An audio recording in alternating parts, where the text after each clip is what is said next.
Buenas noches con todos, bienvenidos a compartir este nuevo encuentro destinado para el día de hoy. El tema que vamos a tratar es sepsis y sobre todo choque séptico, y es uno de los temas más revisados y más controversiales a lo largo de la historia, sobre todo por todas las características y variaciones que han tenido.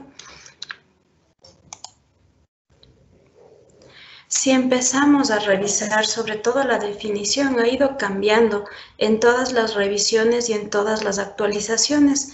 Mantenemos la definición que fue emitida por las guías de sepsis en el 2018, y esto fue resultado del consenso del PI, en el cual al cuadro de sepsis lo determinan como una disfunción orgánica que pone en peligro la vida. Esta puede estar causada por una respuesta completamente alterada del anfitrión frente a la infección. Es una sospecha o documentación de la infección y un aumento agudo de 2 o más puntos en la escala de SOFA. De esta manera, consideramos todos los fallos que pueden presentar en las diferentes etapas de evolución de este tipo de patologías. En cuanto a su definición, ha ido variando sobre todo por las revisiones y actualizaciones, y las últimas que tenemos fueron emitidas en el 2019, y en ella le determinan a la sepsis como una disfunción orgánica causada por una respuesta anómala del huésped a la infección, que supone una amenaza para la supervivencia, de tal manera que en todas las guías y en todas las actualizaciones la determinación del cuadro de sepsis varía muy poco de guía en guía.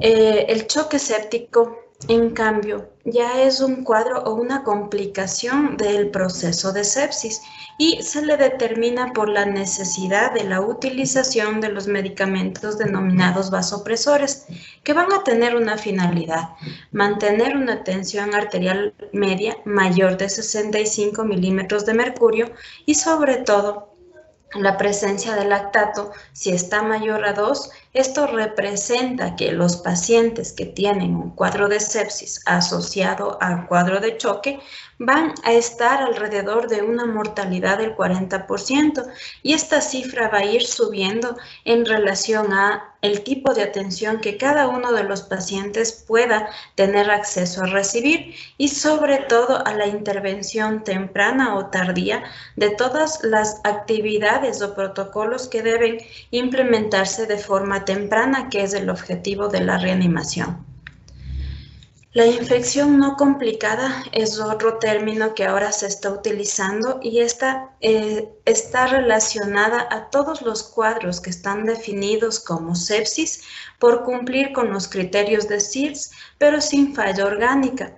Sabemos que en revisiones anteriores las clasificaciones o las definiciones estaban en base a sepsis, sepsis grave y choque séptico, y estos términos han ido modificándose de tal manera que en la última revisión la definición o el término de sepsis grave ya se ha eliminado. Entonces ahora tenemos solamente el cuadro de sepsis, el cuadro de choque séptico y la infección no complicada, que es la que estaría dentro de la clasificación y de los 3 parámetros que vamos a manejar de aquí en adelante. Para tener una idea, los cuadros de sepsis de alguna manera están representando una cantidad de recursos económicos para todas las instituciones a nivel nacional y sobre todo a nivel mundial muy importantes, por la necesidad de una estadía hospitalaria prolongada, y porque este tipo de pacientes, la mayoría, o van a necesitar cuidados intermedios o cuidados intensivos. Entonces tenemos una incidencia anual a nivel mundial de 19 millones de casos de pacientes con sepsis en todas sus variantes: sepsis, choque séptico o de alguna manera sepsis no complicada. De ellos, las estadísticas que tenemos reportadas con mayor frecuencia son las que corresponden a Estados Unidos, y sabemos que 750,000 casos anuales de sepsis se tratan en este país, de los cuales el 40% va a necesitar un manejo unidad de cuidados intensivos. De estos 750,000 casos, van a ser distribuidas las infecciones o el tipo de afectación, y las más importantes están a nivel de las infecciones respiratorias, infecciones intraabdominales y también las infecciones urinarias, que son las mismas que con frecuencia tratamos y valoramos de forma diaria en todas nuestras instituciones de salud. Se hizo un estudio, el más amplio que detalla New England, en el cual se cogió 75 países a nivel mundial y tenía una característica, que debían estar con... Entonces, estuvimos hablando del estudio que se hizo en relación a la incidencia, sobre todo en el año 2018, en el cual se tomó como ejemplo 75 países en los cuales tenían diferentes estilos económicos en cuanto a sus sistemas de salud. Estaban mezclados entre países con ingresos muy altos, medios y sobre todo bajos, los considerados de Latinoamérica, en los cuales las incidencias de procesos infecciosos correspondían al mismo patrón.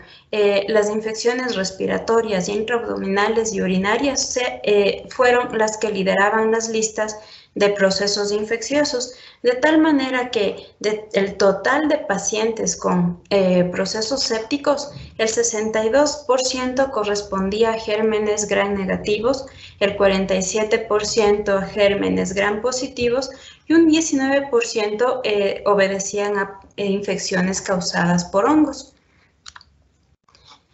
En el New England pueden ustedes revisar este artículo que se denomina sepsis severa y choque séptico, y es un artículo de revisión en el cual se describe de forma muy detallada todo el proceso fisiopatológico y la evolución que ha ido teniendo a lo largo de los años. Sobre todo es lo que ha ido dando luces para todas las actualizaciones y para las variaciones que podemos evidenciar en todas las guías que se han emitido. Por ello es que en cuanto a la fisiopatología, desde los años 90 hasta inicios del 2000, se tenían dos tendencias importantes o dos teorías en las cuales influían muchísimo las vías proinflamatorias y sobre todo las vías antiinflamatorias del organismo, en las cuales las primeras, las proinflamatorias, estaban destinadas a eliminar todos los patógenos invasores, y esto actuaba de forma local.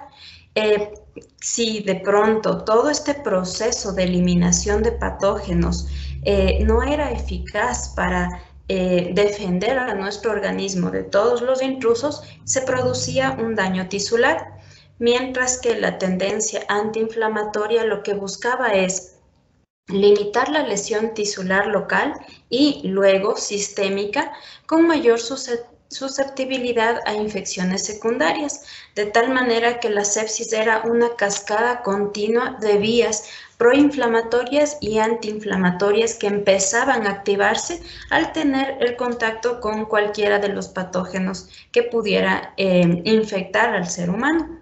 Pero en el 2016 comenzó esto a tener una revolución importante y se estableció la influencia de las respuestas pro y antiinflamatorias, que eran las que considerábamos anteriormente, más toda la activación de las vías no inmunológicas, y estas eran las responsables de los fallos múltiples considerados dentro de las más importantes y en orden de prevalencia, cardiovasculares, autónomos, neuronal, energético, metabólico y finalmente de coagulación, que al unir todos estos daños o fallos ya teníamos el desenlace final de la sepsis, que es la disfunción multiorgánica.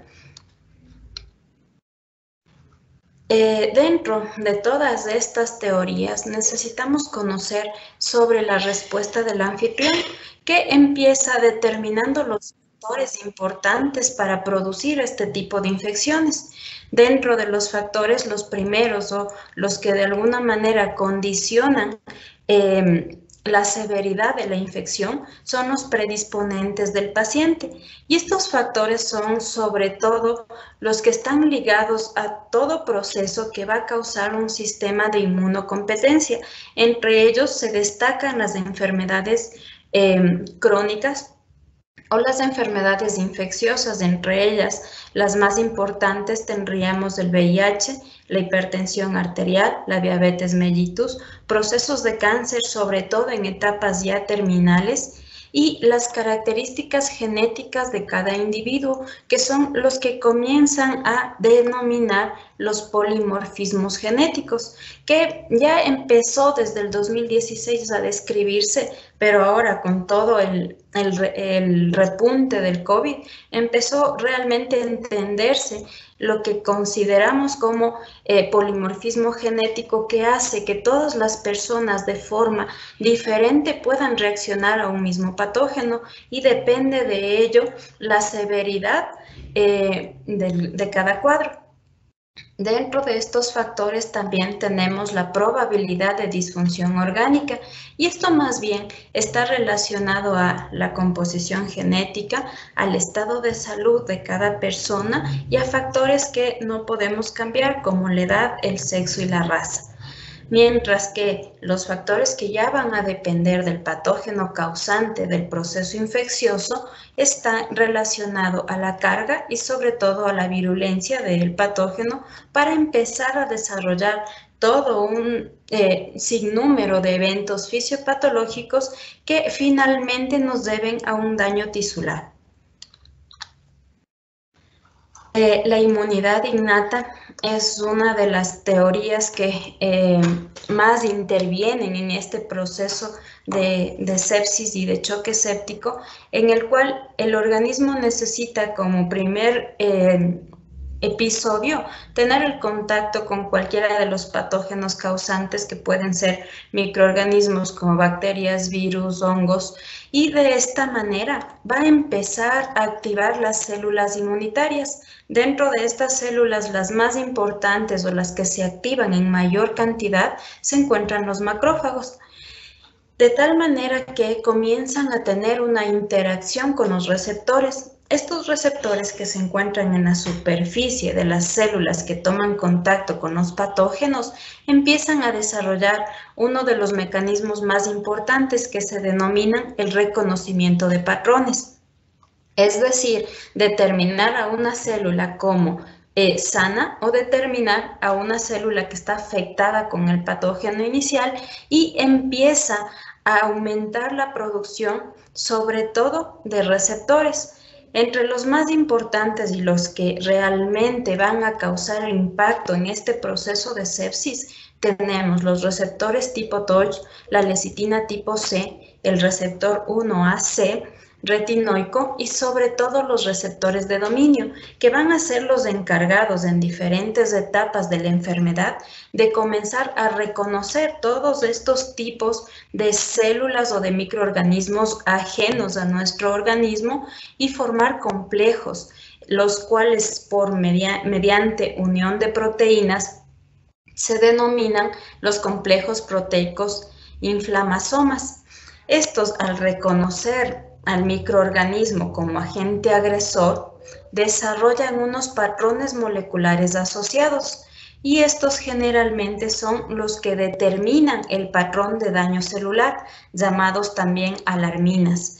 Este tipo de inmunidad innata se ha comprobado que cada uno de los pacientes puede desarrollar en enfermedades estériles o enfermedades infecciosas, y de aquí parte la idea o el consenso de empezar a retirar la determinación que todo proceso séptico debe estar ligado a un proceso de SIRS, de tal manera que dentro de las enfermedades estériles están consideradas sobre todo los traumatismos grandes.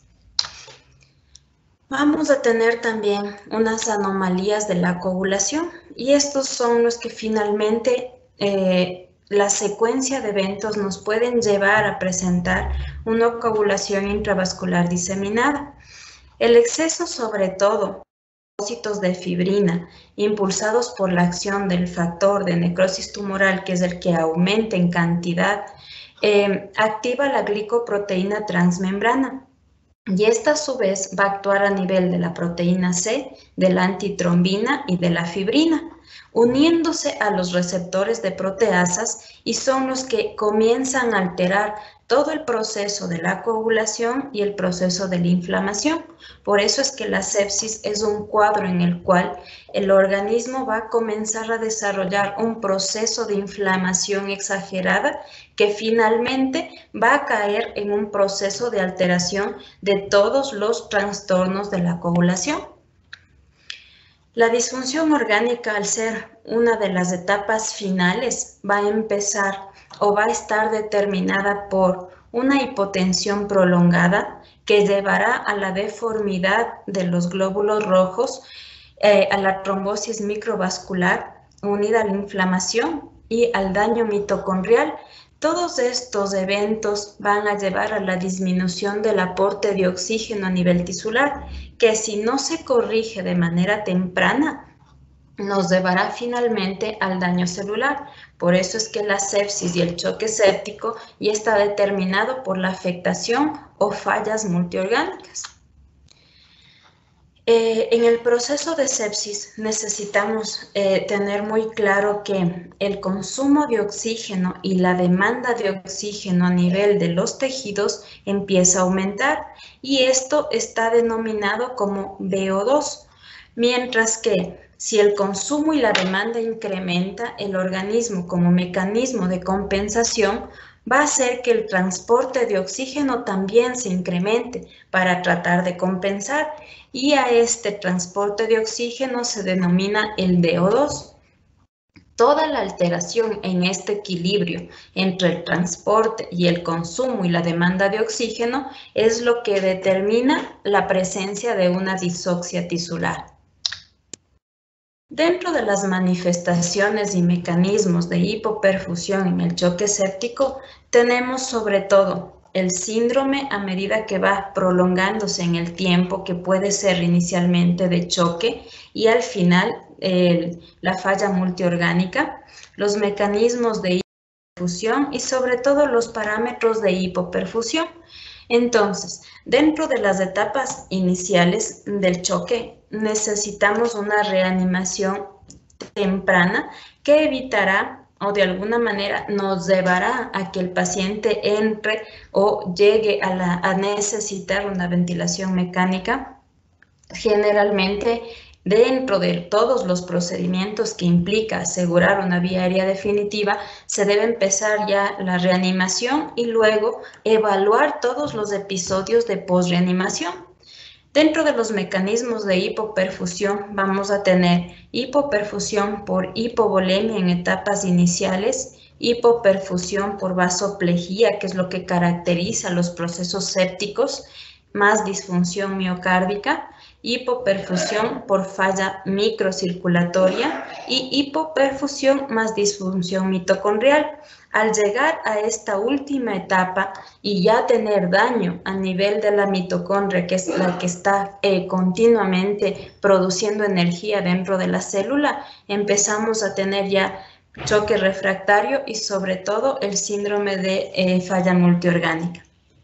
En cuanto a los parámetros de hipoperfusión, uno de los más rápidos de evaluar es la piel. Y ustedes se dan cuenta que en etapas iniciales empieza a ser la piel fría por todos los mecanismos de redistribución del flujo sanguíneo que hablábamos las clases anteriores. Mientras que a medida que ya se establece el proceso de choque y ya se va haciendo refractario, la piel empieza a tener características tibias. El VO2 al inicio puede estar disminuido y a medida que progresa la enfermedad puede estar normal o aumentado. El lactato en etapas iniciales para determinar que el paciente está en sepsis y en choque séptico va a estar aumentado, y luego el lactato va a ser normal o va a ir disminuyendo en relación al valor inicial por todas las maniobras que ya se utilizaron en la reanimación. El delta de CO2 también en etapas iniciales va a estar elevado y luego puede estar normal. Y finalmente la disfunción orgánica, si todo esto no ha dado resultado y no hemos logrado revertir el cuadro inicial, va a desencadenar la disfunción multiorgánica que finalmente le llevará a la muerte del paciente. Dentro de los mecanismos para determinar los procesos de sepsis y de choque séptico, también se han utilizado varios. Entre las campañas anteriores de sobrevivencia a la sepsis, generalmente se describen la utilización del SIRS más un foco infeccioso, luego salió la utilización del SOFA y sabemos que la escala del SOFA es una escala de las más utilizadas y la que realmente nos da valores muy reales sobre el estado real del paciente y su proyecto o su porcentaje de mortalidad. Pero de manera inicial, al momento de valorarle a un paciente, esta escala es demasiado larga. Por eso es que se ha simplificado, sobre todo para la valoración inicial. Y por eso es que ahora se utiliza la escala QSOFA, en la cual se miden 3 parámetros. Estos son fáciles y sobre todo se lo puede realizar el momento de recibirle al paciente. Dentro de los parámetros de evaluar está el Glasgow. Si tiene menos de 13 nos dará puntuación de 1. La tensión arterial sistólica, si está menos de 100 milímetros de mercurio, también tendrá un puntaje de 1. Y la frecuencia respiratoria, si está mayor a 22, tendrá un puntaje de 1. De tal manera que si tenemos ya 2 de estos parámetros, nos permite sospechar que este paciente con infección puede desencadenar en las siguientes horas un cuadro de choque séptico si no se hacen todas las medidas y la reanimación adecuada de manera inicial. De tal manera que se ha establecido un algoritmo de actuación dependiendo del valor de esta escala. Y los pacientes con sospecha de infección en el cual se utiliza el QSOFA y tienen más de 2 parámetros, estos deberán de alguna manera empezar a tener un seguimiento hospitalario porque estos pacientes están presentando un cuadro de sepsis. Mientras que si tienen menos de 2 puntuaciones, deben ser monitorizados de forma rigurosa, no necesariamente de forma hospitalaria, pero si sus parámetros o sus signos vitales están estables, sus exámenes de laboratorio iniciales no nos dan signos de alarma o criterios de ingreso, estos pacientes deben entrar en una revalorización continua. Por eso es que son generalmente llamados 24 48 horas después para ir viendo la evolución y sobre todo ir registrando el seguimiento de este tipo de pacientes. Pero si tenemos ya más de 2 variantes, estos pacientes tienen sepsis y tienen criterios de ingreso hospitalario. Si empezamos a tener presión arterial sistólica menor de 100 y sobre todo la presión arterial media menor de 65 con valores de lactato mayores de 2, estos pacientes ya están de sepsis entrando en un choque séptico y necesitarán utilizar los vasopresores. Dentro de los biomarcadores para los procesos de sepsis y de choque séptico, primero vamos a entender al biomarcador como una molécula que debe ser medible. Esta debe estar accesible, sobre todo en las muestras biológicas, de forma objetiva. Debe tener una medición sistemática y precisa. Y estos niveles contribuyen en indicadores a un proceso, ya sea normal, patológico, o también nos va a permitir monitorizar la respuesta del tratamiento. Los biomarcadores deben ser fáciles de medir, deben tener una técnica no compleja, deben tener bajo costo y que detecten sobre todo la enfermedad con alta sensibilidad y con alta especificidad.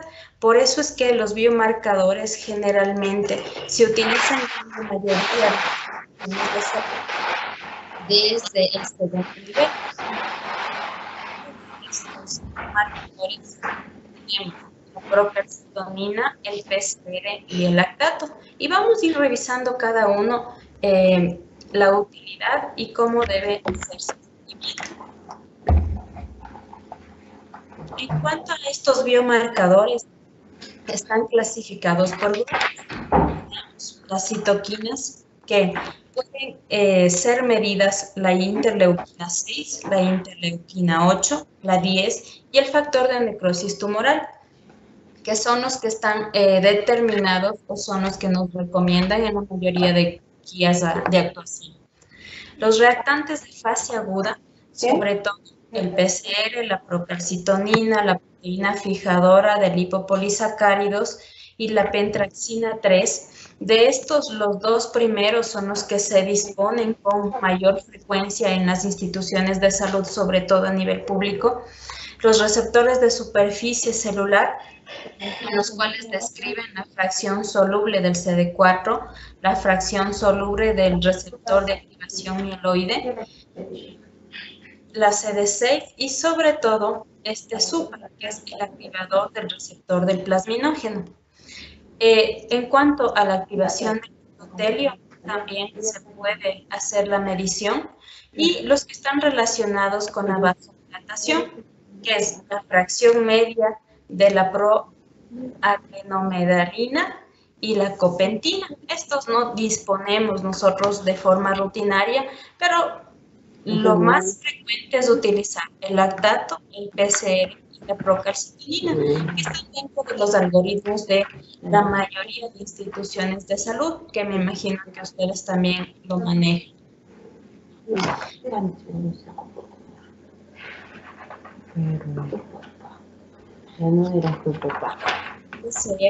Vamos a estar hablando.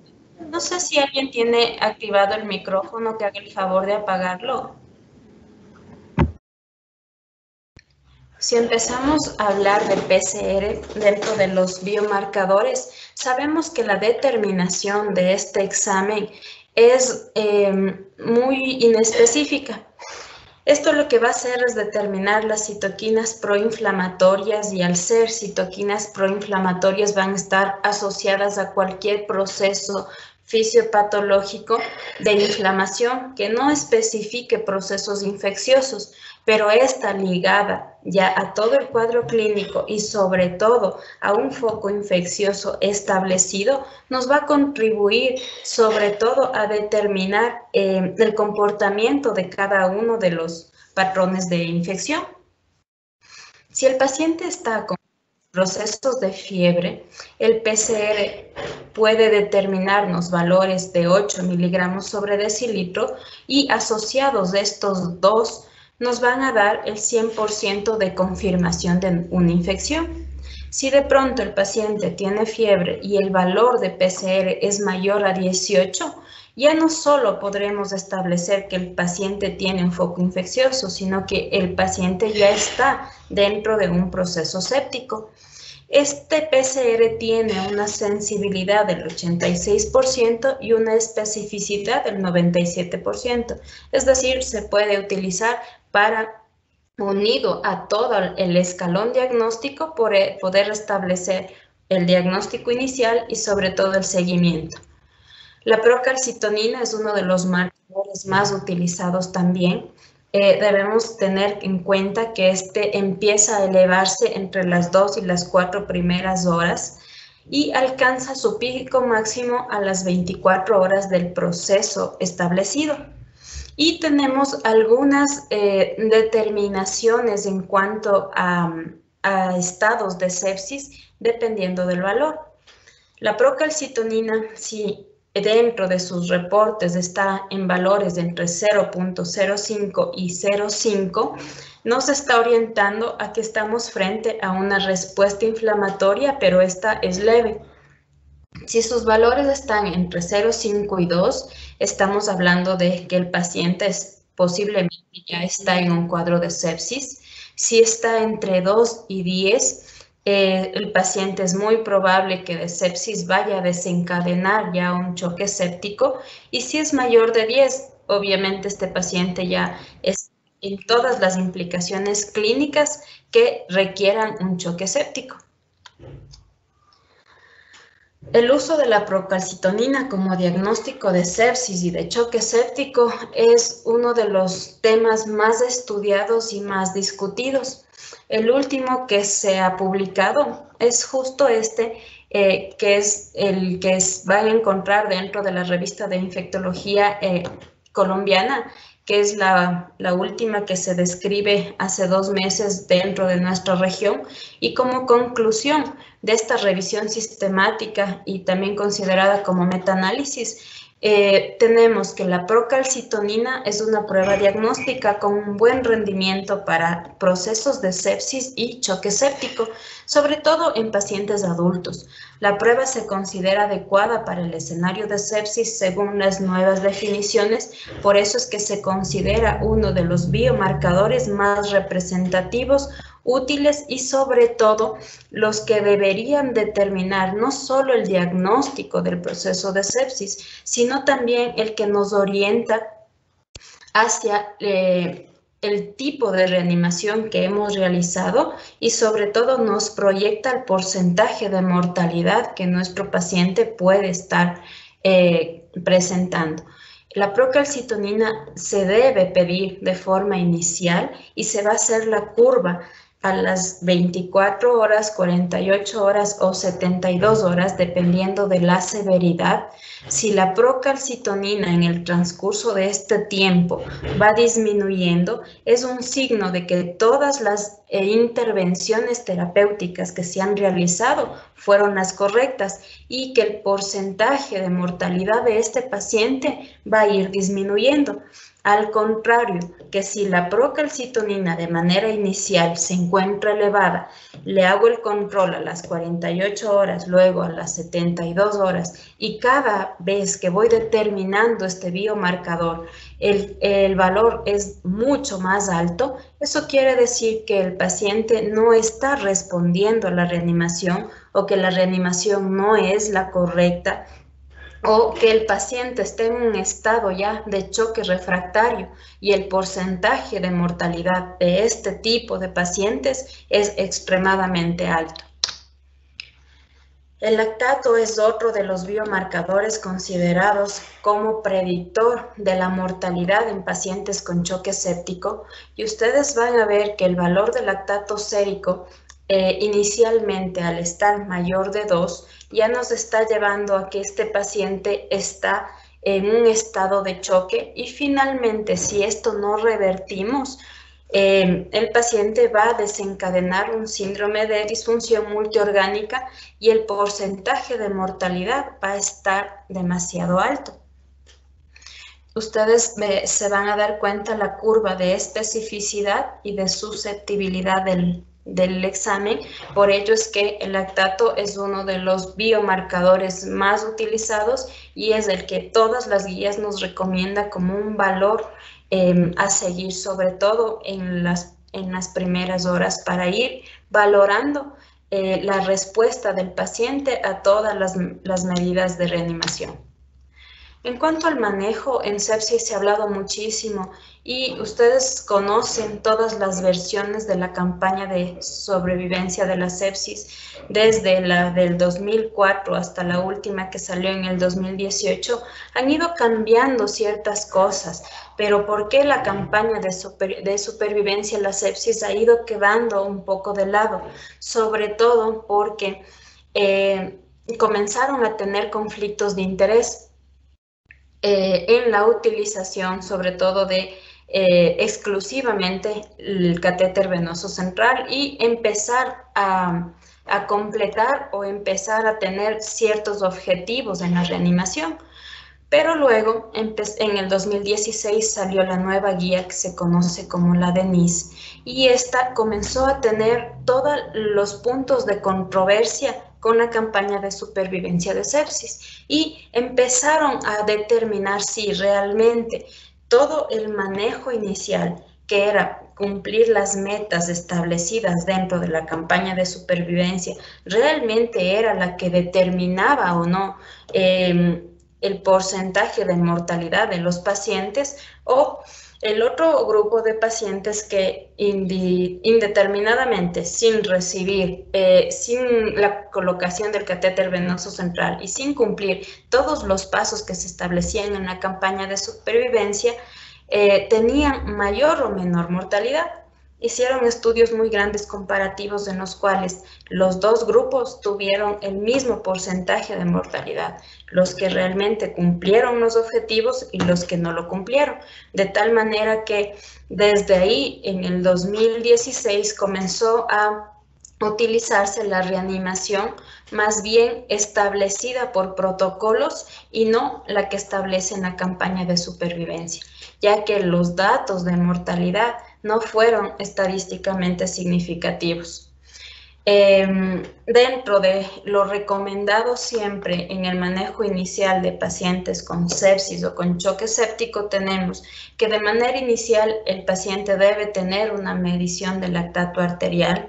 No olvidar que tomar los hemocultivos antes de iniciar la administración del antibiótico es una de las estrategias más importantes, sobre todo porque los pacientes con sepsis son pacientes que de alguna manera ya tienen una evolución de la enfermedad larga en relación al tiempo o ya fueron manejados anteriormente de forma ambulatoria con tratamiento antibiótico y sobre todo empezaron a combinar tanto medicamentos que finalmente al no responder el organismo empiezan a tener ya episodios de choque séptico y ahí lo más importante es sacar los cultivos e iniciar de manera temprana el antibiótico.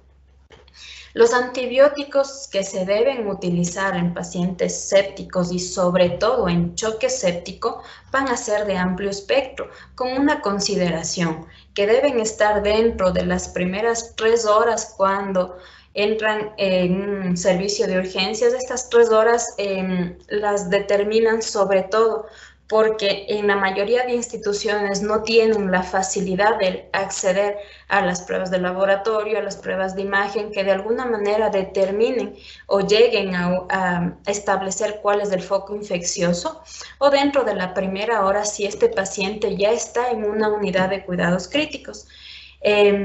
La presencia de la hipotensión y del lactato mayor a 4 determina que el paciente esté en un estado de choque y se debe iniciar la reanimación con cristaloides, que ya vamos a revisar qué es lo ideal. Valorar la necesidad o no de vasoactivos y sobre todo empezar a remontar la presión arterial media, que es lo que va a llevar a que el paciente vaya recuperando todos sus fallos y no vaya a caer en un estado de fallo multiorgánico.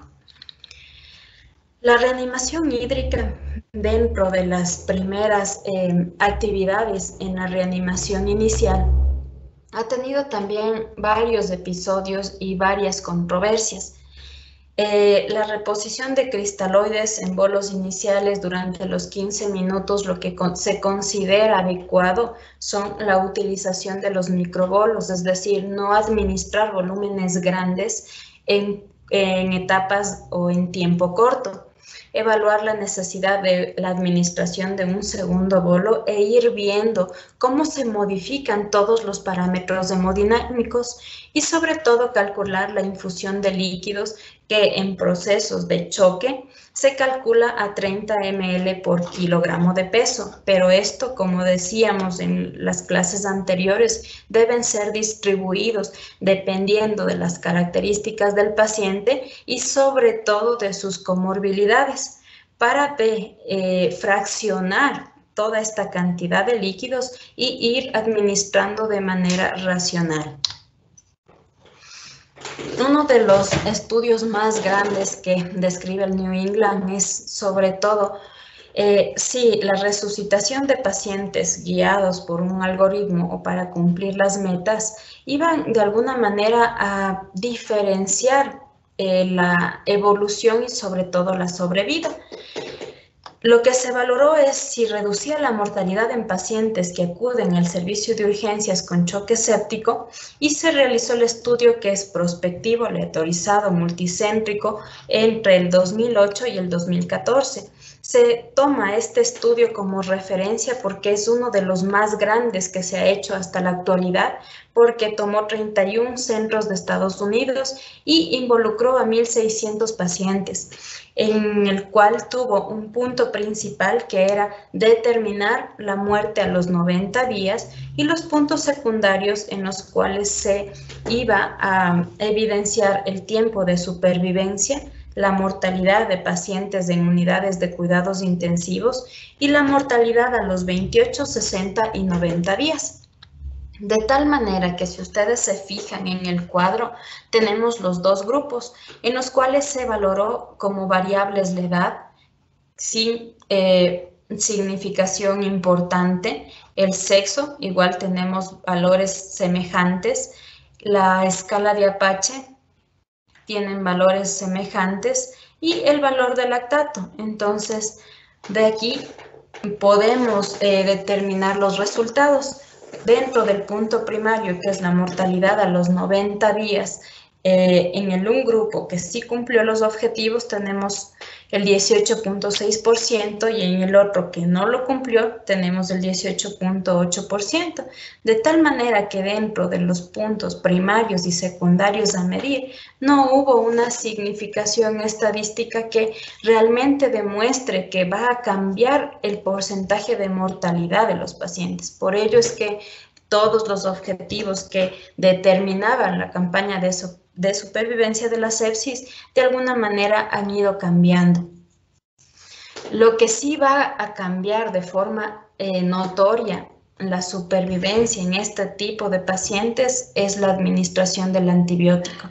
Y ustedes saben que los antibióticos van en relación al factor tiempo en cuanto a la administración, sobre todo en los servicios de recepción. En este caso se ha comparado en los servicios de urgencias. Y necesitamos medir la mortalidad en relación al retraso en la instauración de este tratamiento antibiótico. Y si ustedes se fijan, el grupo de pacientes que recibió antibiótico entre el momento que ingresó hasta los 29 minutos, tenemos una mortalidad del 17.3%. Los que recibieron entre los 30 y 60 minutos, un 22.8%, de 1 a 2 horas, 29.5%, 6 horas después de haber llegado a la institución de salud, 58%, y entre 9 y 12 horas ya sobrepasamos el 70% de mortalidad. Entonces, por ello es que lo más importante para disminuir el porcentaje de mortalidad de los pacientes con sepsis y con choque séptico es la administración temprana de los antibióticos. Este estudio Kumar es un estudio retrospectivo que involucró a 14 centros de unidades críticas y estuvieron inmersos 2.731 pacientes. Este valoró si el retraso en la administración de la primera dosis de antibiótico influía realmente en la mortalidad y determinó que la administración del antibiótico en la primera hora se asoció a una supervivencia del 79.9% y por cada hora que se retrasaba la administración del antibiótico, este porcentaje descendía en un 7.6%. Entonces, realmente el tiempo de administración del antibiótico ahora es lo que está marcando la diferencia. La terapia antibiótica oportuna está relacionada a que la administración precoz del antibiótico debe ser uno de los objetivos terapéuticos de mayor prioridad. Se debe disminuir la carga bacteriana lo antes o lo máximo posible. En procesos de sepsis grave es obligada la administración inmediata y siempre dentro de la primera hora desde la llegada a los servicios de urgencia del antibiótico, y esto debe tener una consideración, que este debe ser de amplio espectro para luego, independientemente de los exámenes o de los resultados ya del laboratorio, se pueda ir desescalando. El reconocimiento precoz del tratamiento, la administración temprana del tratamiento y la adecuación del antibiótico debe ser el objetivo prioritario en la reanimación de este tipo de patologías. La utilización de vasopresores siempre que el paciente presente una tensión arterial media menos de 65 milímetros de mercurio, y sabemos que la norepinefrina va a ser la primera elección en este tipo de patologías. La epinefrina sí se recomienda, y esta puede estar añadida a la epinefrina o puede ser sustitutivo de este si no lo poseen. La vasopresina más bien ha ido quedando de lado. La vasopresina tiene un efecto dentro del gasto cardíaco, y como tiene un gran efecto vasopresor, empieza a tener lesiones a nivel isquémicas y empieza a disminuir el gasto cardíaco. Por eso es que la vasopresina ya no está dentro de las recomendaciones ni de las guías actuales. La dopamina se puede utilizar como agente vasopresor alternativo o puede utilizarse como adicional a la epinefrina. La fenilefrina en el tratamiento del choque séptico, excepto las siguientes circunstancias, y eso sí que no debemos olvidar: en arritmias graves, cuando el gasto cardíaco esté alto, cuando la presión arterial esté demasiado baja, o como tratamiento de rescate. De tal manera que dentro de los vasoactivos de primera elección en los pacientes sépticos, siempre la norepinefrina, y se valorará la asociación con los siguientes dependiendo de cada caso particular. Como ustedes pueden evidenciar, la norepinefrina se ha comparado con la dopamina porque es dentro de los algoritmos anteriores la que más recomiendan o la que más destacan, y sobre todo la norepinefrina comenzó a utilizarse o a ser la primera recomendación porque tiene menos efectos adversos, y ustedes van a ver que presenta menos arritmias, sobre todo supraventriculares, y la mortalidad a corto plazo es menor. El uso de corticoides es otro de los puntos controversiales dentro de los procesos de sepsis, y ustedes van a ver la revisión que se describe en Cochrane, en la cual los corticoides redujeron la mortalidad a los 28 días en pacientes con choque séptico. El tratamiento con un ciclo de corticoides redujo significativamente la mortalidad a los 28 días con una P de 0.01. Redujeron la tasa de mortalidad en UCI, aumentaron la proporción de reversión del choque a los 7 días y redujo la estancia hospitalaria en UCI. ¿Pero en qué condiciones? Sobre todo los corticoides se utiliza cuando el paciente ya se encuentra en un cuadro de choque séptico refractario, y eso implica que la infusión de vasopresor, en este caso de norepinefrina, ya ha sobrepasado los 0,12 microgramos por kilo de peso. Y esto indica que necesitamos o combinar vasopresores, y sin embargo la tensión arterial media no logramos que remonte. Entonces, al determinar que el choque es completamente refractario, administramos los corticoides como terapéutica adicional. El New England, en el 1 de marzo del 2018, publicó sobre todo esta revisión del beneficio del uso de los corticoides y la terapia adjunta con glucocorticoides en pacientes con choques sépticos. Fue realizado en un grupo de ensayos, sobre todo en Australia y Nueva Zelanda, y de aquí se estableció que la dosis considerada como la ideal para este tipo de pacientes está entre 200 y 300 miligramos diarios. Y dentro de las guías ustedes van a encontrar que lo que se recomienda son 200 miligramos de hidrocortisona, que pueden estar divididos de 100 cada 12 horas, otros lo utilizan 500 cada 6 horas, pero esa es la dosis establecida. Siempre hay que recordar que en sepsis cada minuto cuenta. Por eso lo más importante es tener la precaución de determinar de manera temprana este tipo de pacientes y empezar una reanimación adecuada para que este paciente tenga la oportunidad de no llegar a un fallo multiorgánico, y sobre todo que el paciente tenga una sobrevida exitosa. ¿Alguna pregunta hasta esta parte de la revisión?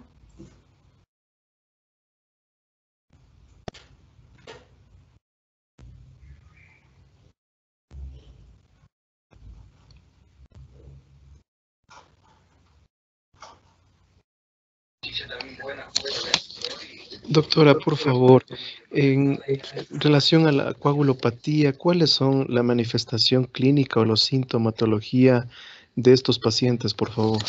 A ver, primero, las alteraciones de la coagulación se van a presentar en pacientes con choque séptico y sobre todo cuando estos pacientes ya entraron en un cuadro refractario. Las primeras manifestaciones clínicas que ustedes van a tener es la presencia sobre todo de equimosis. Van a empezar a tener sangrados, ya sea por las fosas nasales como epistaxis, y la primera, que no es de evidencia clínica, se da a nivel de la microcirculación visceral. Entonces, lo más común es que los pacientes en choque séptico y en fase avanzada empiecen a hacer ya episodios de isquemia mesentérica. Es una cascada realmente completa que inicia dentro de los procesos de redistribución del flujo sanguíneo, por eso es que la parte intestinal es la primera en afectarse y luego empieza ya a alterar todas las vías externas de la coagulación y ahí es cuando ya empezamos a tener todos los signos evidentes de petequias, de equimosis y sobre todo de sangrados externos.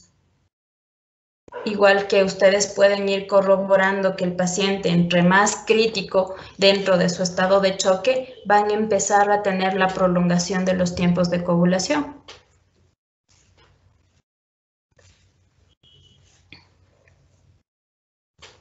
¿Algo más de pronto?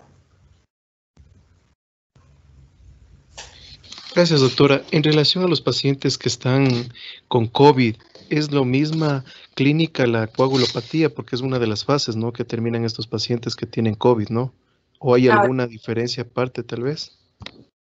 el COVID realmente está desarrollando sobre todo un cuadro de enfermedad tromboembólica. Entonces, aquí juega mucho la triada de Virchow, en la cual se establece que el paciente debe tener tres condiciones dentro de la triada. Una de ellas es la éstasis y es lo que caracteriza a los pacientes en estado crítico, el estar encamados, el daño endotelial que es propio de los efectos del patógeno y sobre todo los estados de hipercoagulabilidad, que estos pueden ser adquiridos o pueden ser ya de forma hereditaria dentro de los factores de las alteraciones de los factores de coagulación.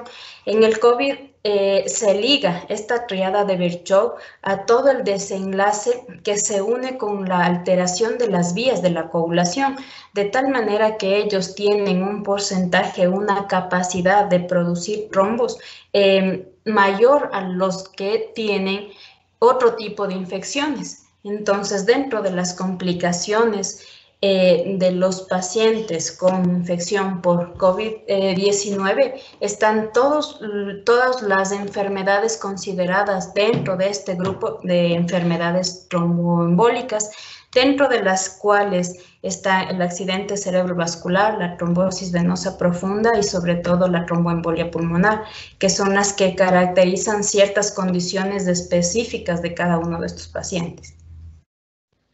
Gracias, doctora. ¿Algo más de pronto?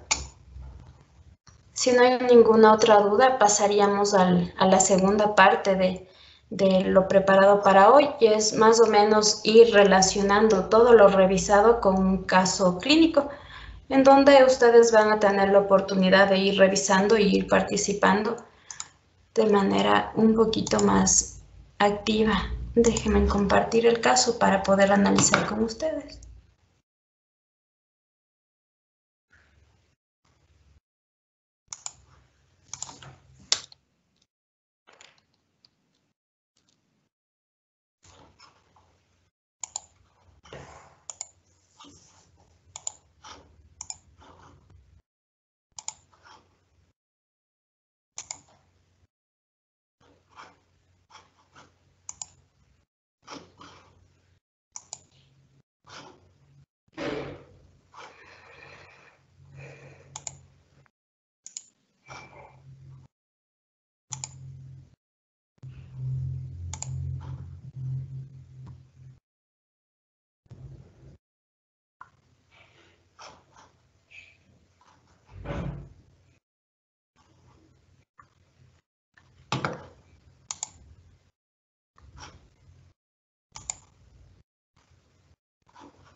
No sé qué pasa, no puedo compartirles la pantalla, pero les voy a leer.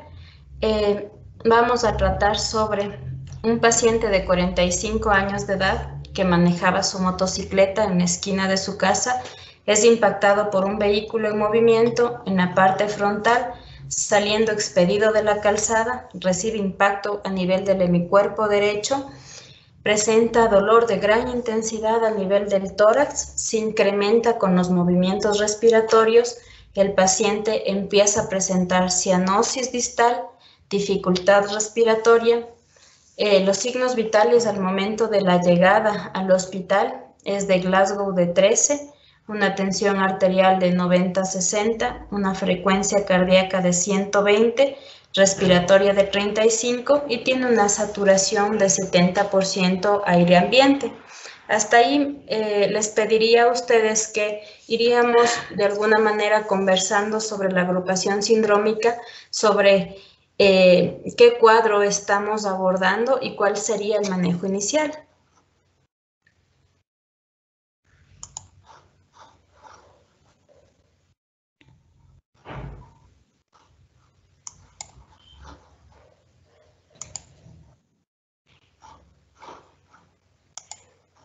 ¿Quién nos puede colaborar?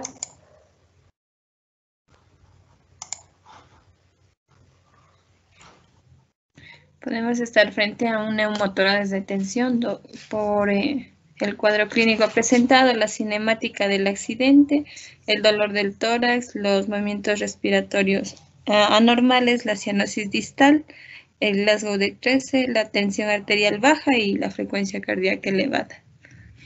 Sí, puede ser una de las opciones, pero ¿qué datos le faltan? La saturación de oxígeno no la escuché, Dor. Ya. ¿Qué más? A más de los signos vitales, ¿qué necesita usted saber dentro del examen físico?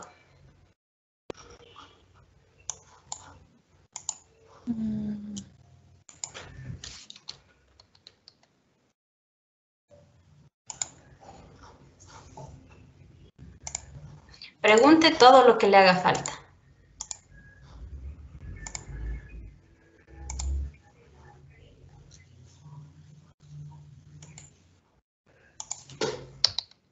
¿Qué necesita para saber si realmente es un neumotórax o es un hemotórax? A ver.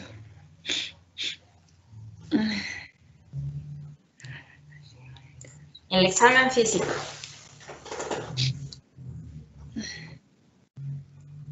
La diferencia entre un neumotórax y un hemotórax va a ser primero, si usted percute en la cavidad torácica, si estamos hablando de neumotórax, ¿cómo va a ser la diferencia entre un neumotórax y un hemotórax? Un neumotórax va a ser timpánico y un hemotórax va a ser mate. Exacto. Entonces, si usted me pregunta qué tiene este paciente, tiene matidez a la percusión en el campo derecho. Ya, perfecto. Entonces estaríamos frente a un hemotórax. Igual justifica la presión arterial baja. Sí. Para que el paciente tenga hipotensión, este hemotórax, ¿qué cantidad más o menos debe tener para llevarle a una inestabilidad hemodinámica?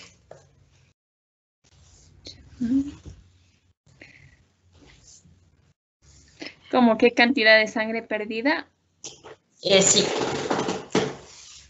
¿O cuánto abarcaría?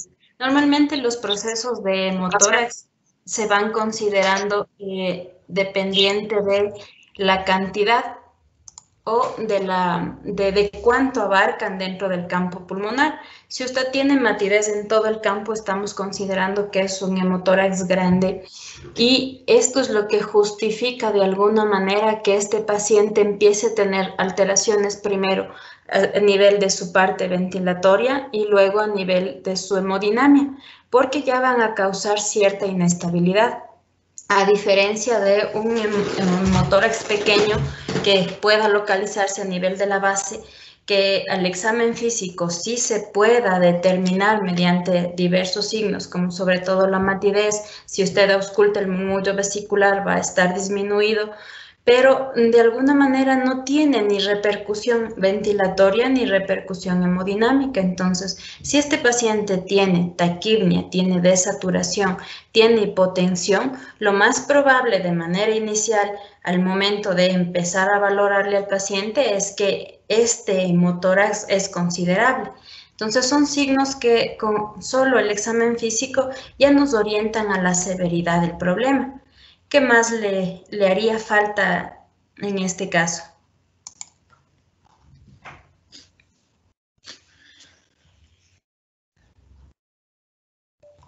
Llegamos al diagnóstico presuntivo. ¿Cuál es el manejo inicial de su paciente, doctora?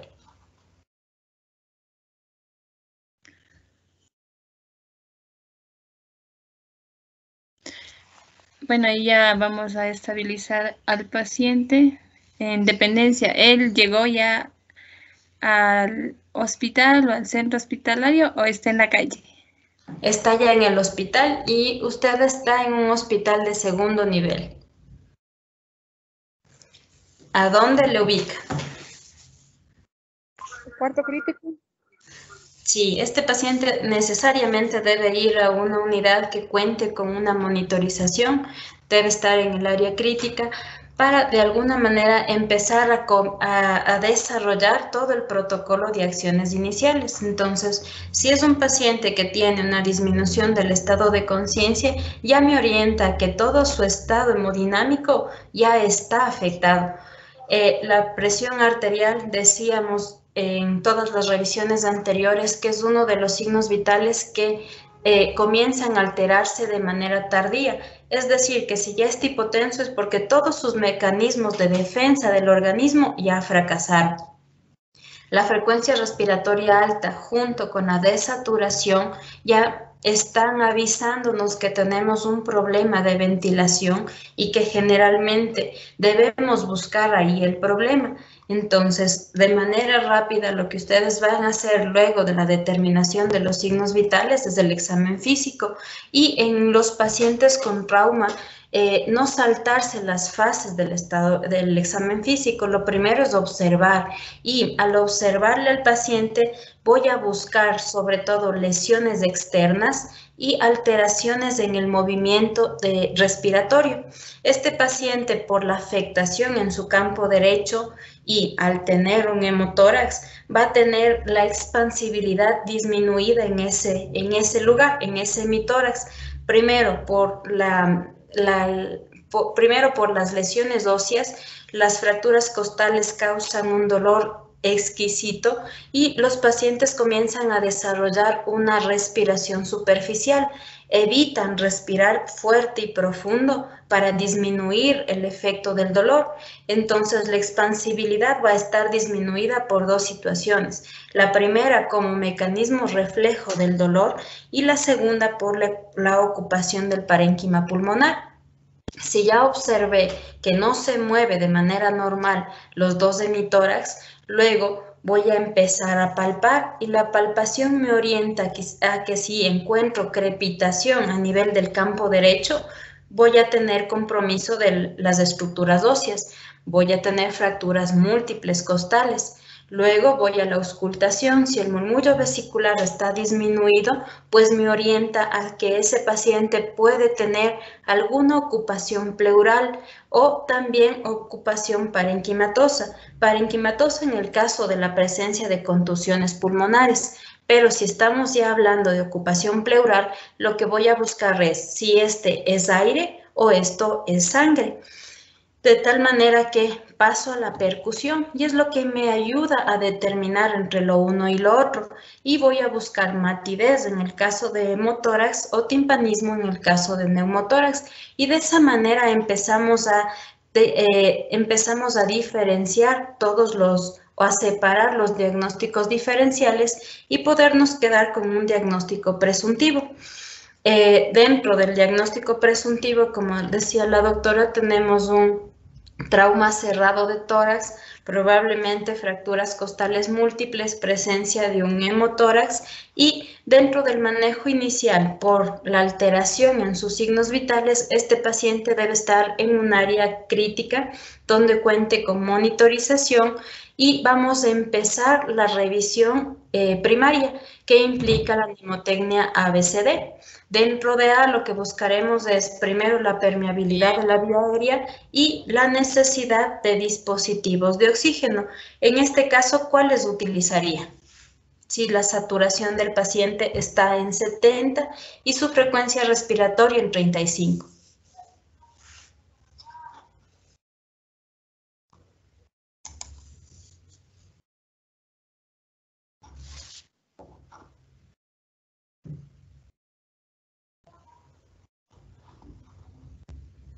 Lo más recomendable de manera inicial deberá ser una mascarilla simple, porque sabemos que con los dispositivos de flujo bajo, como la cánula nasal, no vamos a llegar a una saturación adecuada. Es un paciente joven de 45 años, entonces él saturará más de 90% de manera evidente. La mascarilla va a ser una de las primeras opciones y valoraremos si incrementa la saturación y disminuye la frecuencia respiratoria, sobre todo luego del manejo del dolor. Dentro de los exámenes de laboratorio y de imagen iniciales, vamos a pedirle la gasometría y la placa de tórax. En la placa de tórax podemos valorar la presencia del hemotórax y la cuantía del hemotórax. Si este es mayor a 1/3 del campo pulmonar, eso implica que necesita drenaje y la colocación del tubo torácico, que sería el tratamiento definitivo. Luego de hacer la valoración secundaria, a este paciente llegaron los exámenes de laboratorio y ustedes van a tener una biometría hemática en la cual reportan leucocitos de 15.000, neutrófilos de 86%, hemoglobina de 6, hematocrito de 20.5 y plaquetas 150.000. Tienen una química sanguínea con una glucosa de 130, una creatinina de 1,1 y llegó la gasometría, en la cual este paciente tiene un pH de 7,25, un PCO2 de 18, un bicarbonato de 12, una PO2 de 50 y una saturación de 75. ¿Qué hacemos?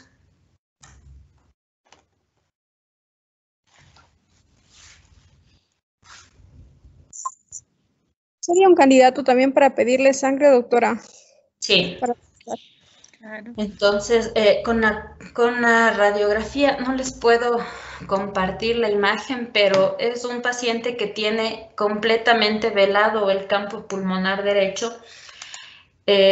Al colocarle el tubo torácico, drenó más o menos unos 1.200 ml y con ese dato del hematocrito necesita paquetes globulares. ¿Cuántos le pedimos?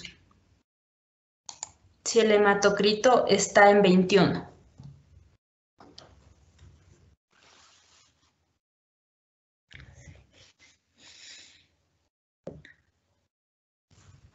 De 3 a 4 paquetes. Sí, cada paquete nos va a ayudar a elevar 3 puntos del hematocrito. Entonces, si tengo 21, lo más consciente es pedirle 3 paquetes para llegar al hematocrito de 30. Voy a pedir 4 para sobrepasar los 30 porque no siempre llegamos al valor ideal. Y no olvidar que las transfusiones siempre van a ser 1-1. Entonces, si pido 4 paquetes de concentrados de glóbulos rojos, necesitaré pedir 4 paquetes de plasma también.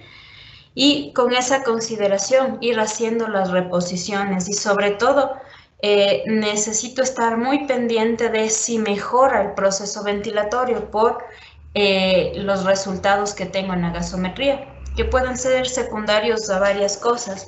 Tenemos una acidosis metabólica severa y una hipoxemia. Entonces, la hipoxemia vamos a ir disminuyendo con la administración de oxígeno y sobre todo el drenaje del hemotórax, mientras que la acidosis metabólica irá revirtiéndose en virtud de cómo se haga la reanimación al proceso de choque.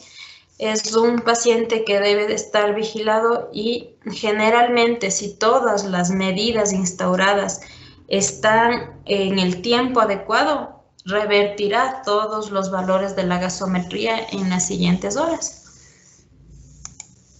¿Alguna otra pregunta, de pronto, alguna duda que les quede? Doctor, una consulta. ¿Al cuánto tiempo le pido una nueva gasometría? Ya, las gasometrías siempre hay que ir valorando dependiendo de las intervenciones terapéuticas que ustedes vayan realizando. La gasometría de inicio nos va a dar una idea de su estado general, pero si de pronto este paciente necesitó ventilación mecánica y ya está ventilado y acoplado al ventilador, pediré la gasometría a la siguiente hora para ir viendo cuánto mejoró con la instauración de esta ventilación. Y de ahí sí, ya tendríamos que ir haciendo de forma seriada dependiendo. Si a las 2 horas modifiqué los parámetros ventilatorios, pues en una hora más pediré, con la consideración que al menos se necesitan 30 minutos entre la ejecución de las maniobras, ya sea cambio de dispositivo o maniobras en el ventilador, para que se puedan evidenciar los cambios. Si de alguna manera modifico el ventilador y ese momento que modifiqué le saco la gasometría, pues va a ser exactamente al anterior. Entonces, al menos 30 minutos de diferencia para ir viendo cuánto va cambiando y sobre todo qué respuesta va teniendo a cada una de las maniobras que ustedes están realizando. Y si todo está bien y el paciente ya se estabiliza, está acoplado al ventilador, pues le haremos cada 4, cada 6 horas, dependiendo de la necesidad. No necesariamente se debe sacar las gasometrías como horario, sino en virtud de qué quiero valorar y sobre todo si voy a realizar alguna maniobra adicional.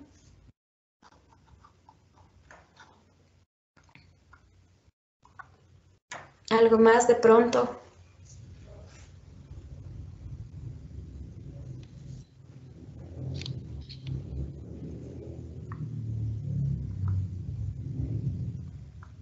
Creo que hoy hemos terminado con la revisión de lo que implica sepsis y choque séptico. Les agradecería por el tiempo que ustedes han prestado para el encuentro de hoy y nos veremos la próxima clase. Muchas gracias, que tengan una buena noche. Muchas gracias, doctor. Gracias, doctora. Gracias.